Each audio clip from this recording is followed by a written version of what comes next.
Shalom a todos, bienvenidos a este canal desde Río Cuarto, Córdoba, Argentina. Mi nombre es Edo, te saludo y representando esta comunidad hebrea estudiante de Torá, venimos a compartir una nueva porción, la número 35 de la Torá, la segunda para el libro del Números o libro de Bamidbar, ese es el nombre en hebreo. Esta porción se llama Nasó, aquí está el nombre. Y Nasó en hebreo significa levanta, censa, toma, pon en altura. Ese es el título. Y sobre este título diseñamos este estudio que tiene que ver con un destino, un punto de partida y un destino. El estudio se llama De desierto a oasis. Y esa es la expectativa que esta porción te va empujando a llevar a convertirte a vos y a mí, de ser una persona sin productividad, sin luz propia, sin ser una persona que nos busquen. La porción te lleva a meditar y a tomar conciencia de la importancia de nuestra identidad. Por eso nos metemos en el estudio. Vamos a compartir desde el capítulo 4 al capítulo 7 del libro de Números. Capítulo 4 y arranca esta porción en el versículo 21, cuando Dios le ordena a Moisés que que siga contando el censo que había comenzado en la porción anterior. ¿Sí? En el capítulo 4 ya viene el censo y es la parte del censo de los levitas, las familias que integraban la tribu de los levitas. Desde el versículo 21 lo que se hace es un balance de la estructura de cada familia, la familia de Coat, la familia de Merarí, la familia de Gersón. Estos príncipes de los cuales había descendencia tenían que consagrar a los que iban a servir en el tabernáculo, cada uno con una función definida. La condición era que fueran hombres, varones mayores de 30 años y menores a 50. Ese rango es el que va a dar un resultado. Y sobre eso vamos a estudiar también y vamos a conocer. La porción va a seguir con la purificación del campamento, la estructura del campamento que tenía 3 lugares bien definidos. El Eterno en el capítulo 5 pide que se saque toda impureza, todo hombre o persona, hombre o mujer impuro, que tenga flujo, que haya tenido contacto con muerto, hay que sacarlo fuera del campamento porque ese lugar es santo. Y esto también tiene una connotación importante. Hasta el versículo 10 se trata esto. Después del versículo 10 viene la ley de la sotá o la ley sobre la mujer sorprendida en adulterio o la mujer o el hombre que sospecha y cela a su esposa de alguna infidelidad. Y sobre eso también hay una ley que va a tratar hasta el final del capítulo 5 y vamos a encontrar la resolución de este estudio, de esa porción. El capítulo 6 habla de la consagración de la persona, lo que se llama nazareno, que tenían algunas cualidades particulares para su consagración, y completa el capítulo la bendición arónica, la oración enseñada por Dios a Moisés para bendecir al sacerdocio. Vamos a hablar también sobre ello y finalmente el capítulo 7 tiene 89 versículos volcados a el desarrollo de las bendiciones, de las ofrendas que trajeron los príncipes de cada tribu, o sea 12 ofrendas, al tabernáculo en el momento en que éste se ponía en marcha. Este es el resumen, pero vamos a estudiar, vamos a hacerlo rápido y vamos a aplicar esta enseñanza traída a nuestros días, qué es lo que representa, qué es lo que significa. Vamos a comenzar con el censo. No voy a empezar por aquí, voy a empezar con el censo. La Torá dice que Dios le habló a Moisés y le dijo que siga contando la familia, que siga con el recuento. Vamos a leer el capítulo 5, verso 4, 21, que es donde comienza esta porción. El Señor habló a Moshe diciendo: censa también a los descendientes de Gersón por familias, por linaje paterno. Aquí aparece la palabra censa. La traducción que vas a encontrar en la Biblia que manejamos nosotros, la occidental, dice toma o levanta. ¿Cuál es la traducción correcta? La Torá dice censa. ¿Cuál es la palabra adecuada para reflejar? Bien, cuando Dios pide que tomemos conteo, no está queriendo saber cuántas personas son, sino cuántas conciencias están elevadas. ¿Qué calidad de conciencias elevadas hay al servicio o están en condiciones de servirle a Él? No cualquiera puede servir, eso es lo que está diciendo. Por eso le pide, levanta, toma de entre la familia, en este caso de Gersón, y va a seguir con las otras dos familias de las tribus de Leví, las personas que cumplan este rango de edades, y ahora vamos a ver. El censo en el capítulo anterior, en el capítulo 3, daba 22.300 almas levitas, 22.300 levitas desde el primer mes de vida, ¿sí?, hasta la edad adulta. 22.300 levitas. Ese es el censo de ellos. Recordemos, el levita estaba al servicio exclusivo del templo. No tenía tierra, la herencia de él era la porción que le daba Yahweh. Él no iba a tener el reparto de tierra. Un levita no tenía territorio, a diferencia de las otras tribus. Por lo tanto, estaba consagrado a lo que el Eterno le permitiera tener. Era alimentado por las ofrendas y los diezmos del pueblo. No todas, pero la mayoría le servían como sustento y alimento. Y más adelante vamos a ver en la porción Koraj cómo Dios le asigna los diezmos a estas personas que estaban, vuelvo a repetir, consagradas y no tenían propiedades, no tenían vida material. ¿Está bien? Hago esta aclaración para que si lo querés traer a estos tiempos, el diezmo y la ofrenda de aquellos tiempos hoy no aplicaría. No aplicaría al 100% en un estado común, porque la mayoría de los líderes religiosos normalmente pueden tener alguna otra actividad y de seguro tienen propiedades y bienes materiales. Entonces rompería con esta estructura. No voy a meterme con eso, quiero hacer este análisis.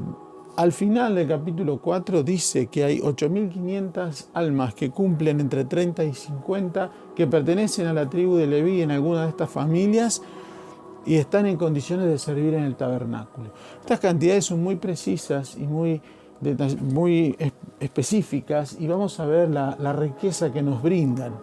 Los 22.300 es 22, es la cantidad de letras del alefato. ¿Qué es el alefato? Es la manifestación del poder creativo de Dios en la tierra.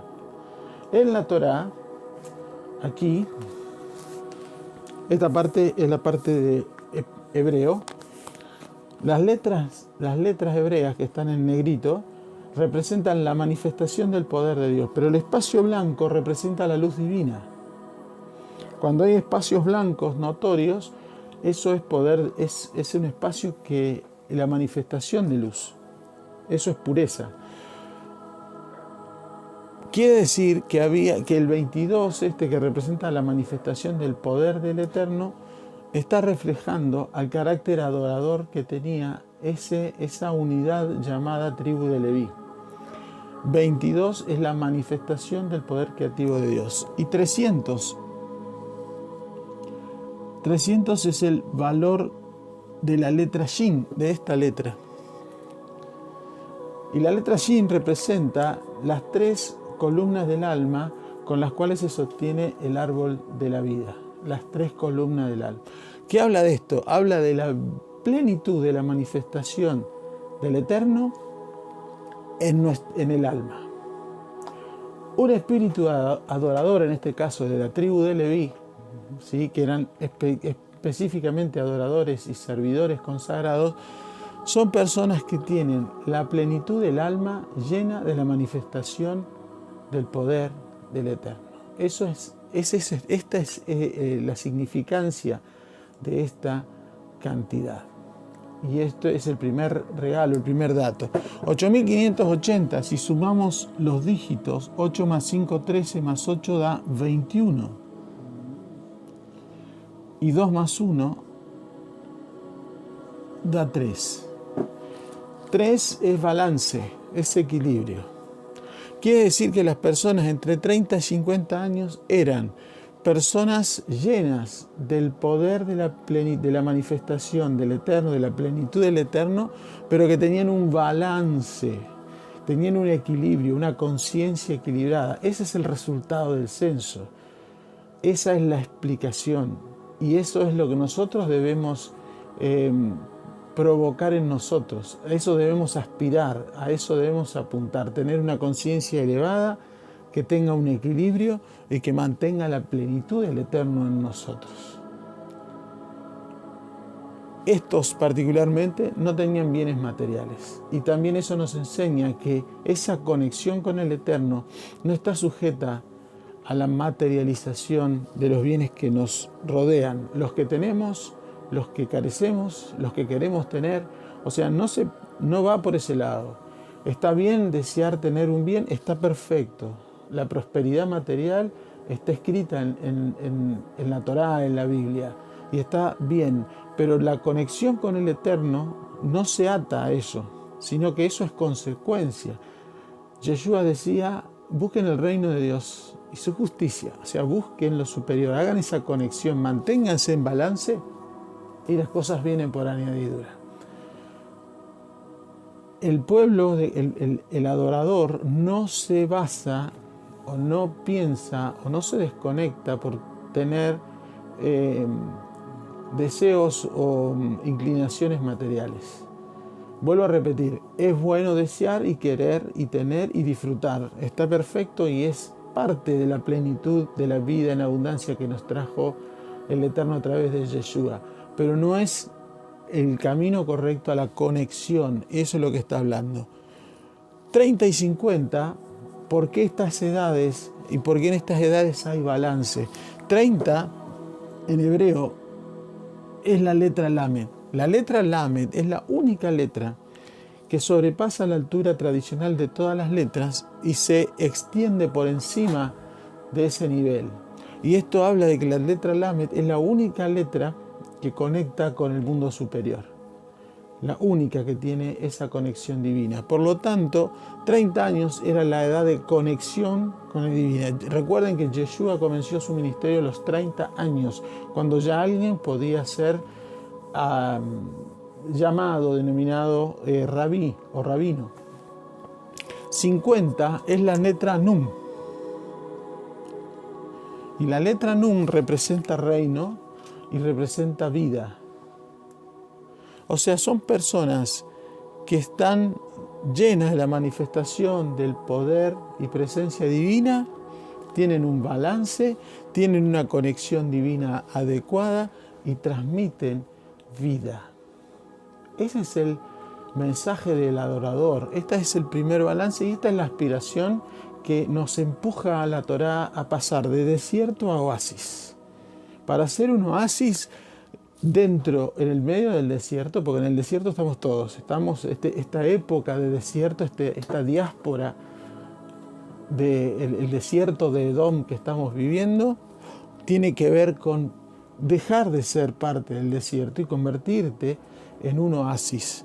Y la primera condición que nos muestra la Torá es ser personas llenas de la presencia del Eterno, con un equilibrio, con una conciencia elevada, conectada, y transmitir vida. Fíjense que la letra Shin es la letra central del nombre Naso. Da la casualidad que tenemos a la letra Nun, que trae vida, y la letra Aleph, que habla de unicidad o conexión única con el Eterno. Este sos vos y tenemos que ser vos y tenés que ser yo. Un alma equilibrada que transmite vida y que tiene conexión, unicidad con el Eterno. Yeshua dice, el Padre y yo uno somos. El que me ve a mí ha visto al Padre. Son palabras exclusivas de Yeshua. Pero en este tiempo todos decimos que tenemos a Yeshua en el corazón y estamos en condiciones de poder hablar lo mismo que Él, si Él está en nosotros. Si Él dijo, las obras que yo hago ustedes mayores las harán. No es posible que yo pueda decir, el que me ha visto a mí ha visto al Padre. ¿En qué parte de la distancia entre oasis y desierto estoy? Si hubiera una línea o una escalerita, el oasis estaría arriba, el desierto acá abajo y nosotros vamos caminando hacia arriba. Como la luz de la aurora que va en aumento y es perfecta cuando el día se completa. Bueno, esa rutina, ese camino de perfeccionamiento tiene que hacer que en nuestro desierto, lo que somos nosotros, nos convirtamos en oasis. Entonces, la porción nos va a ir empujando a salir de esa actitud desértica, tengamos una actitud de refrigerio, de frescura, que seamos un lugar agradable, un lugar donde la gente se detiene a disfrutar del oasis, a disfrutarte y a disfrutar. Por eso, a veces el desierto que es hostil, lo ves reflejado en tu conducta y yo en la mía, cuando reaccionamos mal, cuando estamos herméticos, andamos enojados con la realidad, no mantenemos la postura de la letra Lamed, la conexión, ni mucho menos transmitimos vida. Este es el primer regalo que nos enseña y donde en Nazó vemos vida, unicidad y el alma equilibrada. Este es el primer regalo, es maravilloso. El capítulo 5 inicia pidiendo que saquemos del campamento a todo impuro. Vamos a leer el capítulo 5, el comienzo, el encabezado. El Señor le habló a Moisés diciendo, ordena a los israelitas que hagan salir del campamento a todo afectado de zarat o lepra, a todo aquel que padezca flujo y a todo aquel que esté impuro por contacto con cadáver, así sea hombre o mujer. La purificación del campamento. El campamento tenía 3 áreas. El tabernáculo en sí, alrededor del tabernáculo, el establecimiento de la tribu, de las familias de la tribu de Leví. Al este estaba el campamento de Moisés y de Aarón, y alrededor de ellos la disposición de las 12 tribus, agrupadas de a 3 por cada punto cardinal, ¿sí? Desde este, norte, sur y oeste, así estaban dispuestas las tribus. Lo que dice el Eterno es toda persona con algún grado de impureza, ya sea por zarat, o sea lepra, lo que tradujimos como lepra y vimos en otro estudio, lo que fuera flujo o lo que fuera contacto con cadáver, mujer o varón, tiene que ser afuera. Purificación. Para poder volver tiene que restaurarse. Y también tiene que restituirse.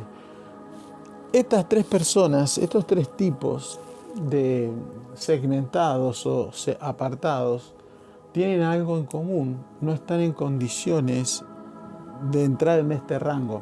Aquí no habla de levitas, ya habla de cualquier persona que forme parte. Pero dentro de nosotros la adoración se ve afectada cuando dentro de nuestro cuerpo, tenemos partes que están contaminadas por contacto con muerto, por flujos o por zarat. Lengua mala, ojos altivos y mala conexión con el Eterno.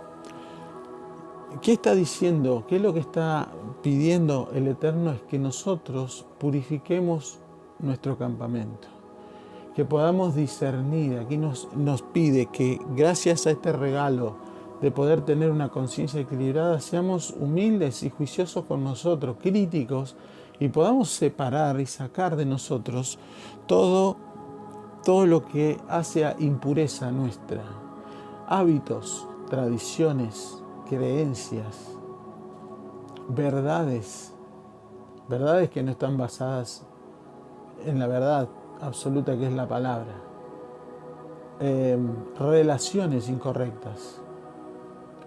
Hay que purificar contactos, purificar los contactos de tu celular, los contactos de tu Facebook, todo lo que tiene redes, Porque no está mal tener redes o estar en las redes. El problema es el contacto. ¿Con quién me establezco relaciones?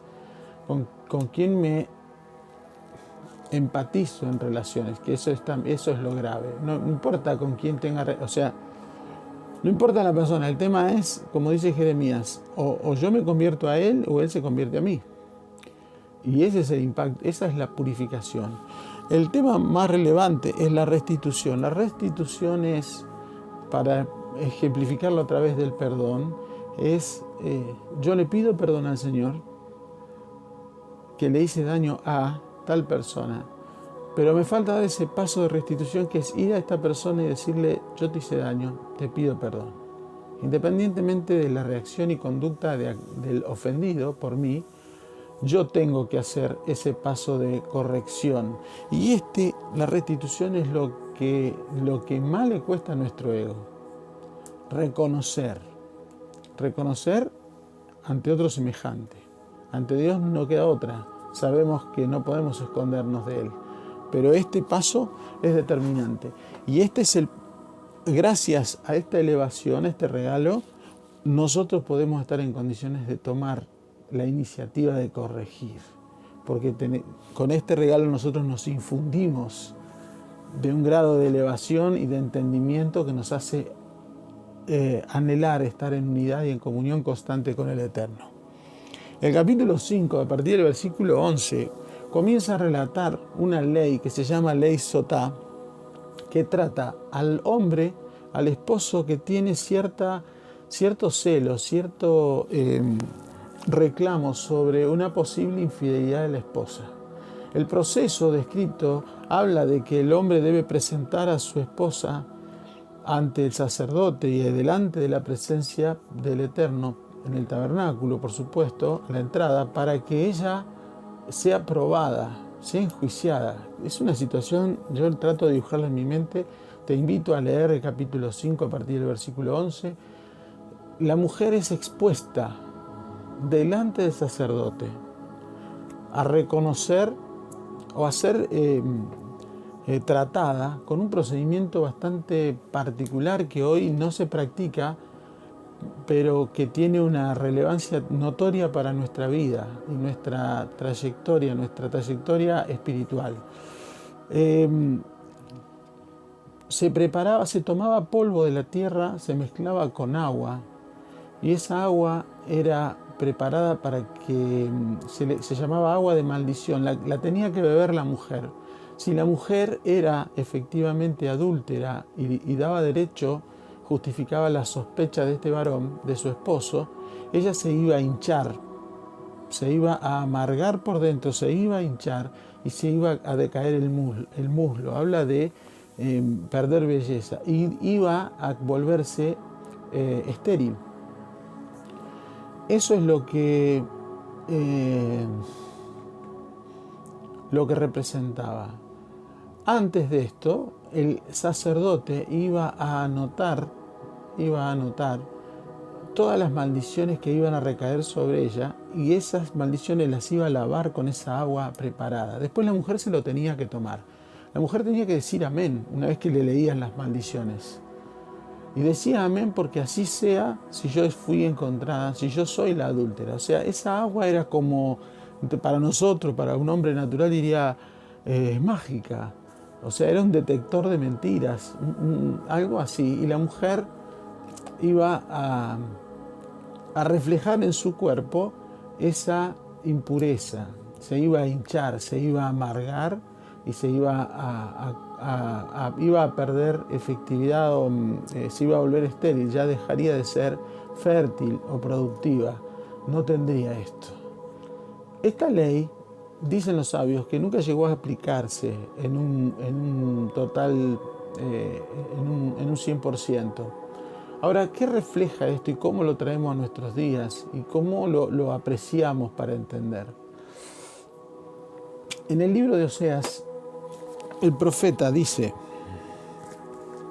por palabra de Yahweh, lo siguiente. Versículo 2 del capítulo 2. Contended con vuestra madre, le está hablando los israelitas, porque ella no es mi mujer, ni yo su marido. Acá el esposo, el hombre celoso, no es nada más ni nada menos que el Yahweh. Y su esposa es Israel. Somos nosotros. Y hay un reclamo. Acá lo vamos a entender proféticamente. Ni yo su marido, aparte sus fornicaciones de su rostro y sus adulterios de entre sus pechos. No sea que yo la despoje y desnude, la ponga como el día en que nació, le haga como un desierto, la deje como tierra seca y la mate de sed. Acuérdense que estamos tratando de salir del desierto para convertirnos en un oasis. No tendré misericordia de sus hijos, porque son hijos de prostitución, porque su madre se prostituyó, la que dio a luz me deshonró, porque dijo, iré tras mis amantes, que me dan el pan y mi agua, mi lana y mi lino, mi aceite y mi bebida. Por tanto, he aquí yo rodearé de espinos su camino, la cercaré con seto, y no hallará sus caminos. Seguirá sus amantes, y no los alcanzará, ni los hallará. Versículo 8. Ella no reconoció que yo le daba el trigo, el vino y el aceite, y que le multiplicaba la plata y el oro que ofrecían a Baal. Por tanto, yo volveré y tomaré mi trigo a su tiempo, y mi vino a su sazón.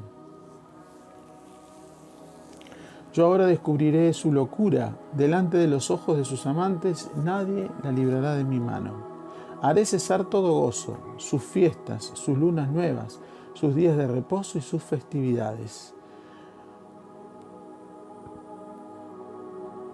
Versículo 13, la castigaré por los días en que incensaba a los Baales, se adornaba de zarcillos y joyeles y iba tras sus amantes y se olvidaba de mí, dice Yahweh.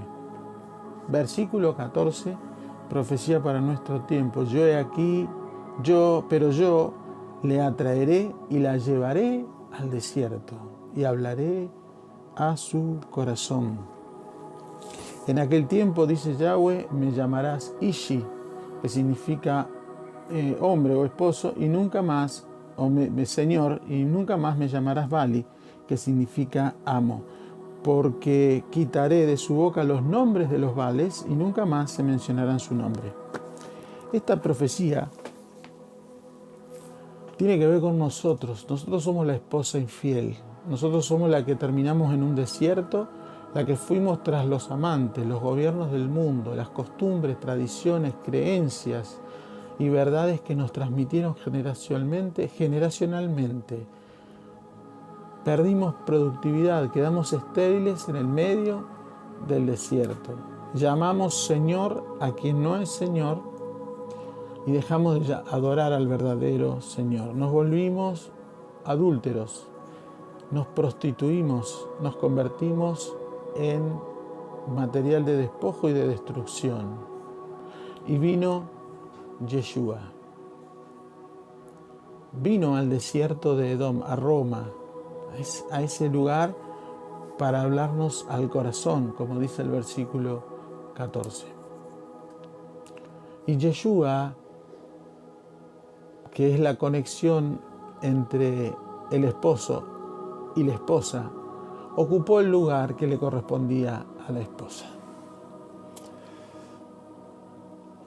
Esta muerte que nos correspondía a nosotros la convirtió Yeshua. Yeshua dice que uno de los pronunciamientos que hizo en el madero mientras estaba allí, dijo, tengo sed. Y un soldado romano empapó un trapo o le dio una esponja, un hisopo, embebido en ajenjo, en vinagre, en algo amargo. ¿Sí? Acuérdense de cómo se preparaba lo que yo les relaté en capítulo 5. Acuérdate de eso, porque él lo probó y cuando terminó de hacer, expresó otra de las pronunciamientos. Consumado es. Él se hizo cargo de toda la amargura que esa prostitución del pueblo de Israel. Él asumió el lugar nuestro para que nosotros podamos recuperar el carácter de esposa ataviada y pura. Esa agua amarga que él bebió representaba la lista de las maldiciones que se iban a manifestar y que se habían manifestado a lo largo del tiempo. Pero vino él y al beber él anuló el acta de decretos. Acá está, que yo he anotado aquí. Colosenses capítulo 2, verso 13 dice: y a vosotros estando muertos en pecados y en la incircuncisión de vuestra carne, os dio vida juntamente con él, perdonándoles todos los pecados, anulando el acta de decretos que había contra nosotros, que nos era contraria, quitándolo del medio y clavándola en el madero. Y despojando todo principado y potestad, los exhibió públicamente, triunfando sobre ellos en el madero. Ese listado de decretos que el sacerdote, según el capítulo 5 dice, creo versículo 17, elaboraba en contra de esta sospechada mujer, esas maldiciones eran lavadas con esa agua amarga que tenía que tomar la mujer. O sea, esa agua amarga se contaminaba de esas maldiciones, la mujer lo bebía y si era realmente adúltera, se hinchaba, iba a reventar y era condenada. Yeshua hizo ese proceso y él dijo: consumado es. Listo, ya no hay más nada en contra de la mujer, ahora yo me hice cargo. Lo que hizo el Eterno después a través de su Ruaj es darle vida nuevamente, resucitarlo, y con él nos dio vida a nosotros, como leímos recién. Tenemos que comprender. Y esto aparece después de que nos dan el regalo de la conciencia y después que hicimos el trabajo de purificación. ¿Para qué? Para que nosotros nos saquemos todo adulterio, nos saquemos toda condenación. Vivimos constantemente condenados. No puedo, uy, pequé, uy, me porté mal, hoy no puedo orar porque el Señor no me va a escuchar porque estuve portándome mal. El pastor me va a recriminar porque no fui al templo. Estupideces. Romanos 8:1 dice: ahora pues en Yeshua HaMashiach no hay condenación alguna para los que andan en el Espíritu. No hay condenación. Se terminó. El sistema religioso lo único que hizo fue meternos más palos que soluciones en la cabeza, más barreras mentales, más limitación. Y hoy vivimos con carencias. Seguimos apreciando lo que nos falta, reclamándolo, en vez de mantener la conexión con el Eterno y esperar que Él nos bendiga. Ya fuimos bendecidos y ahora lo vamos a ver. Tenés que salir del desierto de la condenación y convertirte en el oasis de bendición que sos para la sociedad y yo también. Y empezar a creer que nos corresponde ser hijos de aquel que es dueño del oro y la plata. Y si es así, somos herederos de eso y lo tenemos que manifestar en nuestras vidas. Pero mientras sigamos condenados acá, creyendo que somos poca cosa, que no lo vamos a lograr, que no estamos capacitados, que no podemos, que siempre hay un pero ahí afuera que nos limita, hay un miedo que nos aterra enfrentar, hay algo que no nos permite emprender y salir adelante, vamos a vivir en condenación. Entonces el agua amarga que tomó Yeshua no sirvió para nada. No hay Jesús que baje a la tierra y te convenza, porque todavía no hicimos el proceso de elevación correcto y entender las escrituras que están dirigidas a tu mente y a la mía para salir de un estado de condenación y convertirnos en personas de bendición. Este es el mensaje. Derecho a concebir. La última expresión del capítulo 5 habla de que la mujer recuperaba o tenía el derecho a concebir cuando salía absuelta de eso, o sea, salía aprobada, no era adúltera. Y ese derecho a concebir lo tenemos. Yo soy la vid, vosotros los pámpanos. El que permanece en mí lleva mucho fruto. Yo los elegí a ustedes y no a ustedes a mí, para que vayan y den fruto y ese fruto permanezca. Somos personas fructíferas. José, la profecía de José dice: José es rama fructífera. Somos personas que damos frutos y los frutos son de luz, de trascendencia, son frutos que pegan en una persona y esa persona se transforma y transforma a su familia. Y en alguna generación de su familia van a decir que ellos fueron cambiados porque alguien de la familia me escuchó a mí o te escuchó a vos. Y quedamos en la memoria, porque la memoria del justo no va a ser borrada. Este es un regalo maravilloso, pero tenemos que avanzar en el proceso. Y cuando comprendemos esto, viene la ley del Nazareno. El Nazareno tiene que cumplir con 3 condiciones, dice el capítulo 6. El capítulo 6 habla de que no se podía cortar el pelo, no podía tomar vino, ni podía tener contacto con muertos. ¿Qué es esto? ¿Qué es esto? Si en Shabbat tomamos vino, en Pesaj se toma vino, y los judíos en Purín toman tanto vino que terminan al borde de la embriaguez. Entonces, ¿qué quiere decir? ¿Cuál es la simbología? ¿Cuál es la analogía para traerlo? El pelo, pensemos en Sansón. Si Sansón se cortaba el pelo no tenía poder. ¿Qué es el pelo? Lo que representa la letra Lame, la conexión. El pelo largo en el consagrado representaba el grado de conexión y poder que el Eterno le daba. Eso significa, por eso no tenía que cortar el pelo, no tenía que limitar la conexión con el Eterno.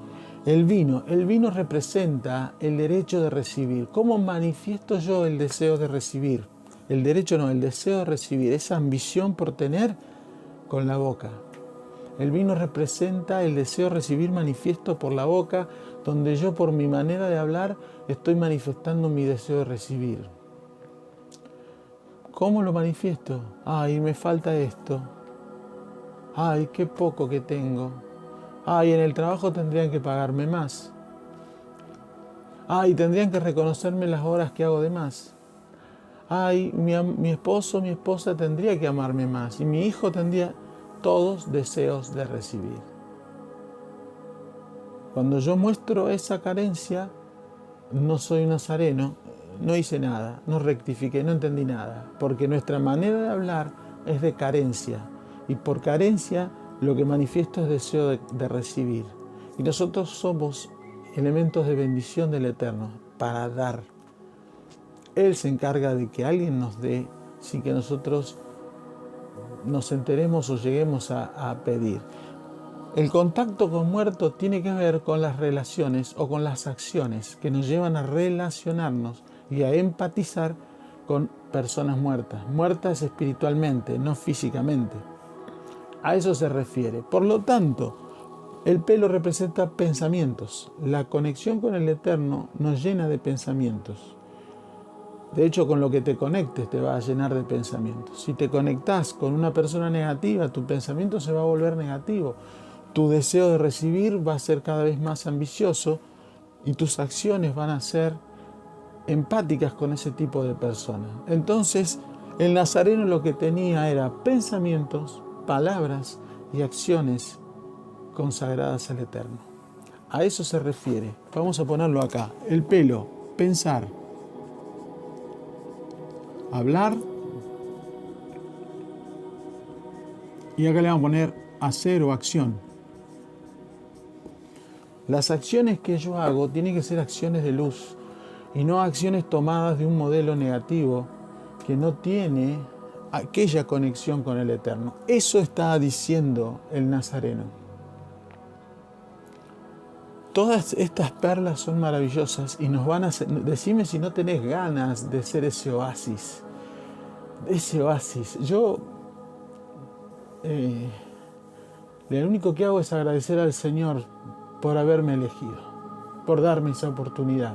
De entre millares de personas que habitan este suelo, en este planeta, Él puso sus ojos sobre mí y me da esta oportunidad de conocer, entender y vivir o practicar la idea de dejar de ser un desierto para convertirme en un oasis, un lugar de refrigerio.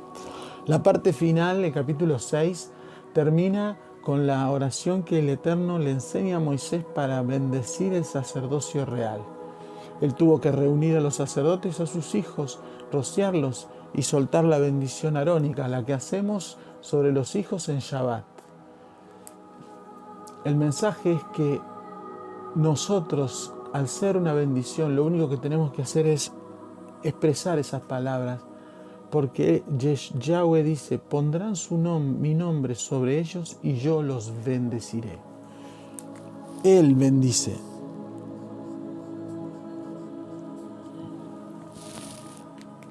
Y ese tiene que ser nuestro estilo de vida. Ser personas que bendicen, que ponen el nombre de Yahweh sobre la persona para que Él las bendiga. Quizá de aquí las personas en el catolicismo, en el cristianismo en el cristianismo en general, en los evangélicos, hayan instalado esto de Dios te bendiga, un latiguillo, bendiciones, bendiciones. Las bendiciones hoy, conforme a lo que está escrito entre el antiguo pacto y el pacto renovado, son para las personas que no conocen a Yahweh.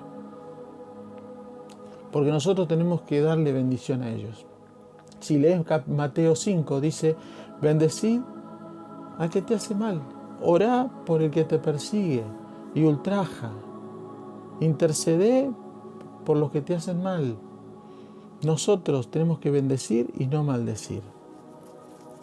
Pero el Dios te bendiga para mí, para vos, no me suma, porque Efesios 1:4 dice que nosotros ya fuimos bendecidos con toda bendición espiritual en lugares celestiales. Yo ya fui bendecido. Lo único que tengo que hacer yo como unidad espiritual conectada al Eterno es jalar la bendición a la tierra, pues son bendiciones espirituales. Que vos me digas, Dios te bendiga, no suma, no agrega. Muy buena tu intención, pero no agrega. El Dios te bendiga entre hermanitos, no suma, no agrega. Entre hermanos la palabra es shalom, porque hay muchas personas que están o tratan de conectarse con el Eterno, forman parte del pueblo, pero no tienen paz. Y por lo tanto no pueden apreciar la bendición que están viviendo o recibiendo. Lo que más necesitamos es shalom. Necesitamos ese shalom para que estar en la certeza de que aquel es mucho más poderoso para hacer todo aquello que pedimos y creemos recibir en abundancia. Él se encarga, pero nosotros tenemos que estar en shalom. Ninguna paloma se posa en un lugar donde hay ruido, hay desorden, hay griterío. Una paloma se posa en un lugar tranquilo. La presencia divina se posa en un alma serena, con shalom. Eso es. Esta es la primera oración que el Eterno le enseña al hombre. La próxima sería lo que conocemos como el Padre Nuestro. Pero esta es la primera oración salida de la boca de Yahweh para que el hombre bendiga al real sacerdocio. Y como nosotros quedamos como reyes y sacerdotes, esta oración no puede ser desconocida por nuestro conocimiento, ni puede faltar en nuestra meditación sobre nuestros hijos, sobre la familia, sobre el liderazgo que podamos ejercer, porque nosotros somos agentes de bendición. Dios te bendiga es para aquel que está lejos de Yahweh, para que se acerque. Pondrán el nombre. Pero nosotros, vos y yo, hijo amado, hija amada del Eterno, ya fuiste bendecida con toda bendición. No necesitas que nadie te bendiga, ya está. Tenés que salir del estado de condenación, del estado de desierto y entender que sos bendición. A Abraham le dijeron, maldeciré al que te maldiga, bendeciré al que te bendiga porque tú serás bendición. Vos y yo somos bendición y heredamos las promesas que se le dieron a Abraham gracias al sacrificio en el madero de Yeshua HaMashiach. Nosotros somos una bendición, yo soy una bendición. Donde yo voy, llevo luz, tengo que tener esa seguridad. No soy un accidente, no estoy de casualidad en un lugar y todo lo que me ocurre para algo. Aún la situación crítica me ocurre para que yo brille o por lo menos haga resplandecer esa luz divina. Toda esta riqueza es para comprender el capítulo 7. El capítulo 7 tiene 89 versículos que hablan de sacrificios, de ofrendas. Cada tribu presentó su ofrenda. Lo hicieron el primer día del primer mes, en el año segundo de la salida de Egipto. Estamos hablando del día primero del mes primero, que es cuando se puso en funcionamiento el tabernáculo. Así dice Éxodo 40. En Éxodo 40 se pone en funcionamiento y es el día primero del mes primero del año segundo. Sí, el mes conocido entre los judíos como Nisan. Ahora, este capítulo 7 aparece ahora y en vez de haber aparecido antes, tendría que haber sido el capítulo 1. ¿Por qué no es el capítulo 1 del libro de Números y aparece en el capítulo 7? Para que nosotros podamos entender que esas ofrendas se hicieron con entendimiento. ¿De qué? De la conexión con la que tenemos que tener, la vida que tenemos que transmitir, la purificación y estado de restitución que nosotros debemos ejercer. La identidad de esposa de reino, no podemos serle adúlteras, no podemos serle infieles, no podemos generar sospechas, como pasa acá al hombre celoso, y tenemos que controlar nuestra manera de pensar, nuestra manera de hablar, nuestra manera de hacer. Por el contrario, tenemos que emitir bendiciones, oraciones de bendición, poner el nombre del Eterno sobre la vida humana, preservarla, cuidarla. Por eso, estas 12 consagraciones que hacen las tribus, que son todas iguales, te vas a aburrir de leer el capítulo 7 porque vas a ver repetido 12 veces la misma ofrenda. Lo único que cambia es la intención. La intención de la tribu de Judá no es la misma que la de Isaacar ni la de Zabulón. Y entre sí tampoco son iguales, porque cada tribu tiene un carácter, una personalidad, un estilo, una de identidad. Y eso hace que la ofrenda cambie su carácter. Esa influencia astral que representa a cada tribu, cada uno de los símbolos, es la que nos llena de la identidad a nosotros y forma nuestro carácter. Y esa es la única manera de poder consagrarnos, ofrendando conscientemente lo que le damos al Eterno. ¿Qué es lo que le vamos a ofrecer al Eterno? ¿Qué es lo que estamos en condiciones de darle? ¿Qué grado de pureza? ¿Qué grado de fidelidad? ¿Qué grado de accionar consagrado? ¿Y cómo vamos a bendecir? ¿Con qué frecuencia vamos a bendecir? La conexión que tenemos que tener. La invitación el desafío es pasar de desierto a oasis.